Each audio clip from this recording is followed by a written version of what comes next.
In this reading, we cover primary sources. Learning objectives: identify different types of primary sources, analyze primary sources in a historical context, interpret primary sources effectively. Historians develop interpretations of the past based on source material, and we do the same in this book. From ancient hieroglyphs to works of art to blog posts, from histories and biographies written by later scholars to Google Maps, sources help us build our interpretations of the human story. In regard to learning to evaluate documents and images, there are two main kinds of historical sources: primary sources and secondary sources. A primary source is a gateway to the past because it is an object or document that comes directly from the time period to which it refers. Primary sources might be government documents, menus from restaurants, diaries, letters, newspapers, musical instruments, photographs, portraits, songs, etc. If a historian is looking at ancient Egypt, for example, a statue of a pharaoh is a primary source for that time period, as are hieroglyphs that tell of the pharaoh's reign. Primary sources, when we have them, are considered more valuable than other sources because they are as close in time as we can get to the events being studied, and it is the same in archaeological studies as well. Think, for example, of a court trial. The ideal is to have the trial quickly so that witness testimony is fresher and therefore more reliable. With the passage of time, people can forget. They might subconsciously add or they might take away parts of a memory, and they may be influenced to interpret events differently as a result. A secondary source is one written or created after the fact. A 20th century biography of an Egyptian pharaoh is a secondary source, as are a map drawn in the 1960s to identify the battle sites of World War II, which occurred from 1939 to 1945, and a museum's curator's blog post about the artistic achievements of the Ming Dynasty of China from 1368 to 1644.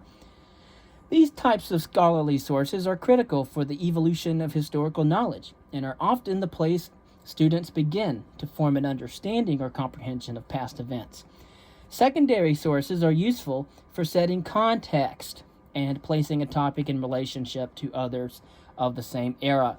They also provide access to scholarly research based on primary sources for students whose access might be limited by language or geography. Good research requires both types of sources and some attention to historiography. And historiography is the study of how other historians have already interpreted and written about the past. And of course, we have a reading in historiography as well. All primary sources are not equal. History technically begins with the advent of writing, the invention of writing, or written systems. When humans began to deliberately make records, and after that to develop the idea that preserving the past was a worthwhile endeavor. This is not to say that there is not anything valuable to be found in the oral traditions or histories of pre-literate societies, or in prehistoric cave paintings and archaeological artifacts, which we've covered in our archaeological readings. For historians, however, the written word is more accurate evidence for building narratives of the past, and of course historians focus more on written documents as opposed to archaeologists who might focus more on the material remains or material culture. For example, imagine a modern magazine with a rock or a pop star on the front cover, dressed for performance in a vibrant or provocative style. If that were the only piece of evidence that existed 500 years ago from now, how would historians interpret our era in time? Without context, interpretation of the past is very difficult. Studying artifacts is certainly worthwhile, but text offers us greater clarity, even if the cover of the magazine bore only a caption like, quote, "pop star rising to the top of the charts," end quote. Future historians would have significantly more information than from the photo itself. However, even textual sources must be met with a critical eye and skepticism. Fake news is not new, but the speed at which it travels today is unprecedented. We must investigate the full context of any source and look for corroboration. It takes time to develop the skills necessary to interpret primary sources. As an example, consider the act of reading a poem. You can read the surface of a poem, the literal meaning of the words presented, but that seldom reflects the true meaning of the poet or what they meant to convey, perhaps from a metaphorical standpoint. You must also look for nuances, hidden meanings, or repeated metaphors. We approach a primary source in a very similar way. There are 4 key areas to consider when interpreting sources: the author, the audience, the intent, and the context. And so we have the who the author is of the text, the audience, who it was written for, if it was written for anyone, the intent, which is also referred to as authorial intent, and context, which is obviously the historical context. There are some key questions to ask yourself when exploring a new source. First, what kind of source is it? Government documents have a different purpose than personal diaries. A former president commenting on a political issue in the United States has a different view from a comedian doing the same thing. Second, who authored the source and why? Is the author responsible for simply recording the information, or was the author involved in the actual event itself? Is the author reliable, or does the author have an agenda? Right? And third, what is the historical context? How does the source relate to the events that are covered in the chapter? Of course, none of the answers disqualify a source from adding value, but precisely what the source brings to the overall picture depends heavily on those answers. In a world where many sources are available in digital format, searching online the internet, as many students do, is a very convenient way of doing research as opposed to being in the library. But the internet has just as much misinformation as it has legitimate sources. Historians evaluate the strength of both primary and secondary sources, especially online. How do we decide what a good source is? Some clues are more obvious than others. For example, it is unlikely any truly scholarly material will be found on the first page of a Google search. Unless the search terms include key phrases or use targeted research engines such as Google Scholar, for example, online encyclopedias may be a good place to start your research, but they should be only a springboard to more refined study. Your work is only as strong as the sources that you use. Whether you are writing a paper, a discussion post online, or even a creative writing piece, the better your sources, the more persuasive will be your writing. Sites like Wikipedia and Encyclopedia.com offer a quick view of content, but they will not give enough depth or allow for the critical thinking that is necessary to produce quality work. However, they are useful for introducing a topic with which you might not be familiar. And if you start with encyclopedic sources, you can often find pathways to better sources. They might spark new lines of inquiry. They might often bibliographic information, for instance, that can lead you to higher quality material. Always make sure, however, that you can tell who is producing the website. Is it a scholar? Is it a museum or a research organization? If so, there is a good chance the material is sound. Is the information cited? In other words, does the source tell you where it received the information? Are those sources in turn objective and reliable? And can you corroborate the site's information? And this means doing some fact checking. All right. You should see whether other sources present similar data and whether your source fits into the narrative that is developed by other scholars.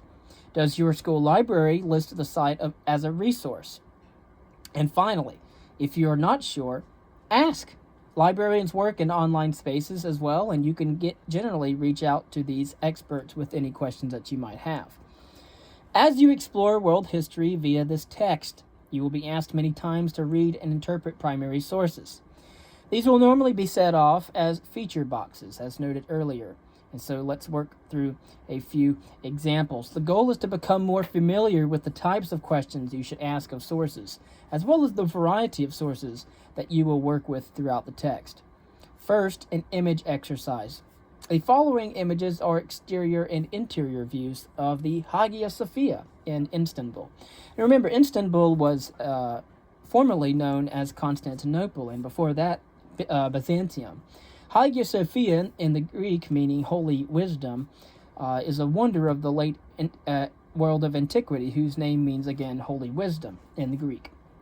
Buildings and other material objects change as they are affected by historical events. Images of them can tell us as much about those events and the people who enter or interact with them. For example, when I was in Italy, I saw many temples of the Roman world that were converted into Christian churches. The Hagia Sophia was a Christian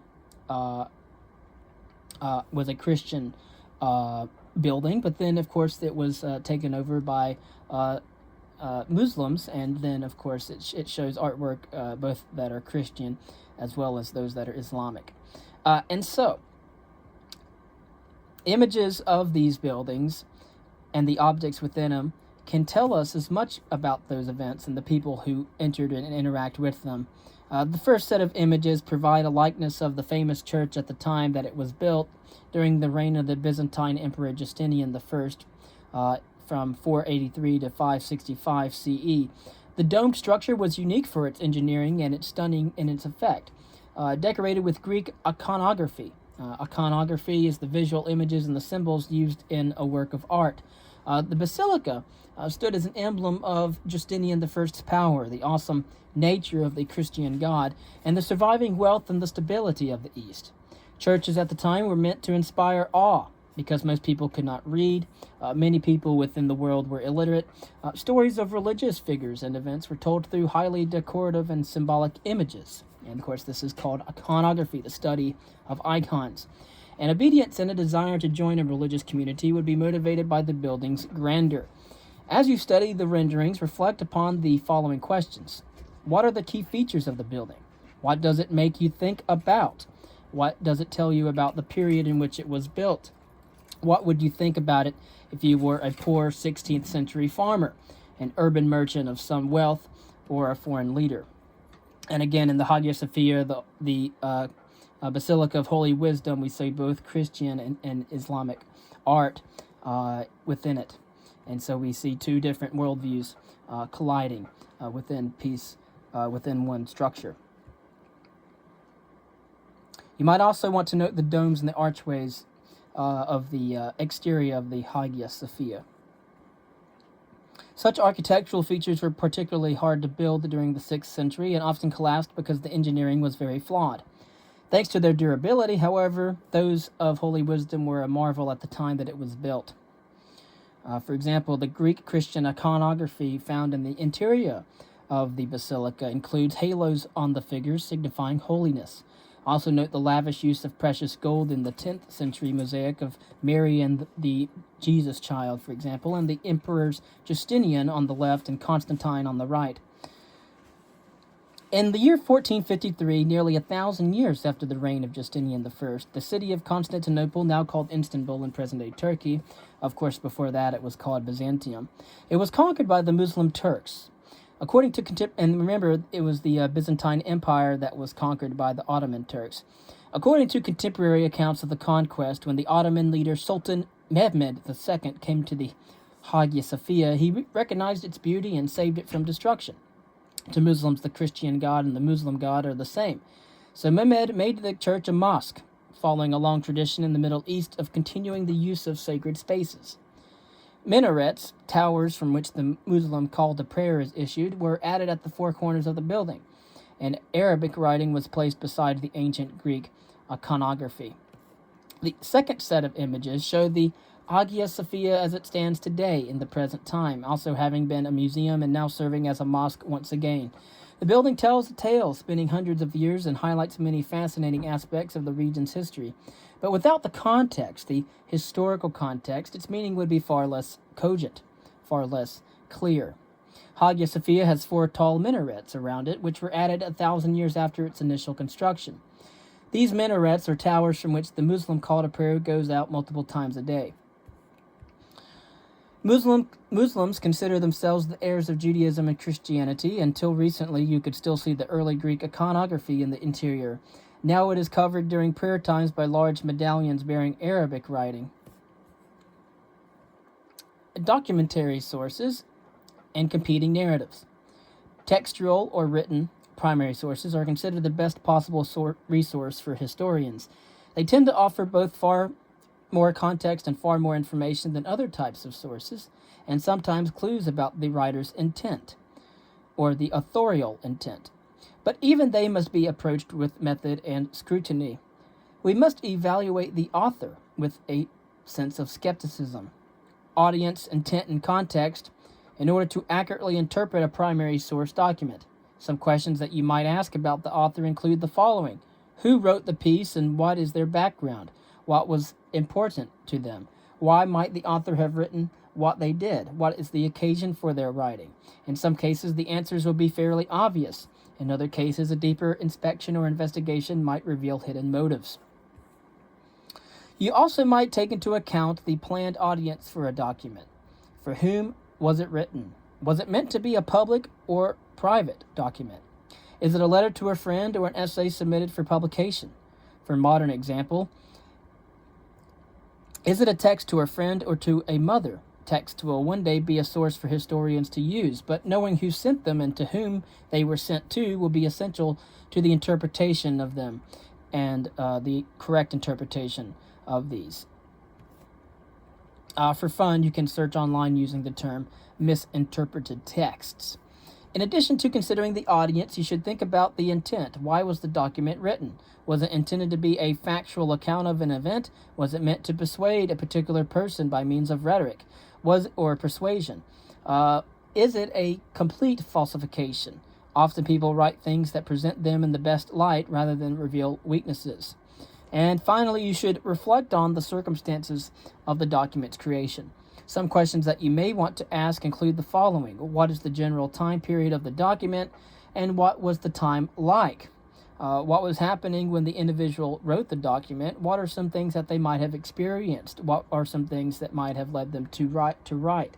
Was there any sort of intimidation or distress? Is it a time of peace or war? Is there religious conflict? Is there an economic crisis, a health crisis, a natural disaster? Could the writer have been fending off an attack or lobbying for an attack? Are we missing other perspectives or pieces of information or certain voices of individuals that we would like to hear?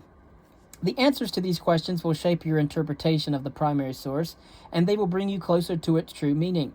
Most text-based sources have meanings beyond the obvious, and of course it is the historian's job to uncover these, like a detective would, for example, investigating a crime scene. We want to focus on the who, the when, the why, the where, and sometimes the how. Be sure to keep these questions in mind throughout this course and whenever you undertake historical research or are considering the accuracy of information that you encounter. And concerning the author, what was the author's background? Also, what motivated the author to produce the source? Concerning the audience, for whom was the source written? Was it meant to be public or private? Was it meant to be broadcasted for many people to see, or was it a private document written for a particular person? And the intent. Why was the document written? Was it intended to be a factual account of an event, or was it meant to simply persuade somebody of a particular belief or event? And context. What was happening historically in the culture when the individual wrote the document? Was there any sort of intimidation or distress that might have led the individual to write? To gain experience using these questions, consider the two accounts, for example. Child labor in Great Britain, for example. And of course, there are both official reports of debates in Parliament and dealing with the same subject from different perspectives. According to the first account, for example, which is recorded as a direct speech delivered to Britain's House of Commons, one of two chambers of Parliament, on the 16th of March, 1832, by former Michael Sadler, children who worked there in the textile factory suffered very terribly. The second account, which is a reporting of the speech delivered to the House of Commons by one of Sadler's opponents, John Thomas Hope, who argued that child labor is not necessarily a bad thing. And so what should historians do with such competing texts? How do they decide what each one adds to the true story of child labor in the Industrial Revolution of the 19th century? And if you were to read only one of these accounts, what important information or point of view would you miss? And as you read, keep these questions in mind. And so you can basically read the child labor in Great Britain that occurred in the 1830s and 40s as Great Britain was rapidly industrializing, and many children were laboring in factories and mines. And of course, that we can go and read Michael Sadler's speech, the House of Commons, delivered on the 16th of March, 1832. And then also the speech to the House of Commons delivered on the same day in the same place by John Thomas Hope, one of Michael Sadler's opponents. According to Michael Sadler, why is it wrong to employ children in textile factories? How does he use language to convey to the other members of Parliament the difficult conditions of factory labor? What arguments does Thomas Hope use to oppose limiting the number of hours that children can work? How does he try to persuade other members of Parliament to support his position? And why may the reporter have chosen to present Hope's speech in the third person instead of in the first person as he did for Sadler's? Does this make Hope's speech less reliable a source for a historian to rely upon for evidence? Records of parliamentary debate were available to the public to read, and in what way might this have influenced what these politicians said and how they framed their arguments? Concerning textual sources, we talk about the importance of language. The different types of language used in a source are clues towards interpretation. Linguists call the use of language rhetoric. Rhetorical choices, decisions about the way that words are used and put together, are often deliberate and intended to achieve a certain outcome. For example, think about the way that you talk to a professor versus the way that you might talk to a friend. We must closely examine the rhetorical choices, the word usage in any primary document to correctly interpret it. To practice this skill, consider the 1887 speech given by Senator George G. Vest, a Democrat from Missouri, regarding whether women in the United States should be given the right to vote in the Senator Vest on women's suffrage, and the guiding questions that might follow. And so you're going to want to investigate that document. And of course, that is a speech delivered by George D. Vest to the 48th Congress on the 25th of January, 1887, 1 year after the inauguration of William McKinley, 1 year after the invention of the X-ray, and of course 1 year after the United States was declared worldwide to be a world power. According to Vest, why is he opposed to women's suffrage? What language does he use to flatter women? What stereotypes does he evoke? What does Vest use in terms of language in order to contrast the public world of men with the domestic world presided over by women? Historians begin their work with the research question, and then they will seek to find the sources that are necessary to build an authentic narrative that answers the question and similar to scientists when they're working on a hypothesis. One challenge is that written sources are undeniably valuable but often leave out important details. Historians are, unlike scientists, are unable to repeat events, but we can use documentation and we can use a critical lens in examining them. Many speak only of the lives of elites, for example. Is it not terribly difficult to find information about kings, queens, and other rulers of the past? But what of their families, their servants, their slaves? What of the ordinary people who lived under their rule? Some groups of people remain hidden in our account of history because few records talk about their lives and experiences. What did the common folk believe? What did they experience? Perhaps we might not know in certain contexts. Historians of the middle 20th century, in the 1960s, for example, began to revolutionize the discipline by studying history from the bottom up. In other words, they began to focus on just those groups that had long been ignored. They used sources like church records, newspapers, court hearings to illuminate the lives of the poor and the illiterate. Court hearings were one venue in which the words of people from all backgrounds were recorded as they served as witnesses, for example. and they as the accused as well in criminal cases. Mothers and fathers also sought out those who could write letters for them to get pardons for loved ones that were convicted of crimes, and these kinds of sources shed light on those whose voices were rarely heard, either while they lived or after they died.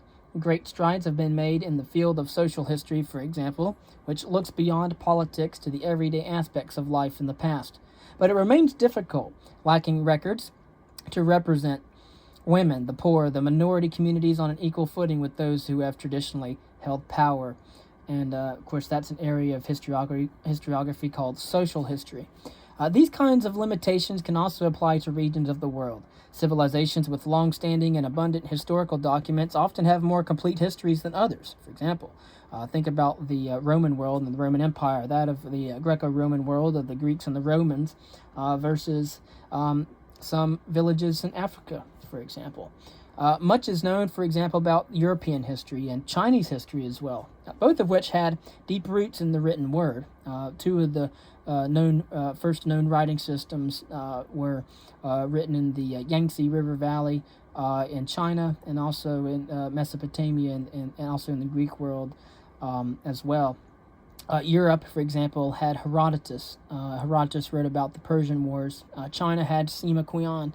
Herodotus lived in the 5th century BCE. He's called the father of history in the West. He wrote the history of the Greco-Persian Wars, and of course he's writing before Thucydides, a little bit more exaggerating than that of Thucydides, who wrote on the Peloponnesian War, but Herodotus was writing a little bit more, what one say, factual than that of Homer. And Herodotus lived in the 5th century again, BCE, and he wrote the history of the Greco-Persian Wars. Sima Qian, born in the middle of the 2nd century BCE in China, is referred to in China as the father of history for his work, Records of the Grand Historian, which is a sweeping history of the Han dynasty. And, of course, we'll go over some of those figures as well. But since they're part of the World Civ 1 course, we're not going to discuss them in much detail, but we're just using them as examples. And so Sima Qian was referred to as the father of history in China. In the West, Herodotus was first called the father of history. The Middle East and India, for example, also have rich textual histories. India also was a place that had a developed writing system as well. And in Africa and Latin America, the historical record is less full, and so we don't know as much about their history as we might want to. In the case of Latin America, the historical record was significantly altered when the Europeans arrived.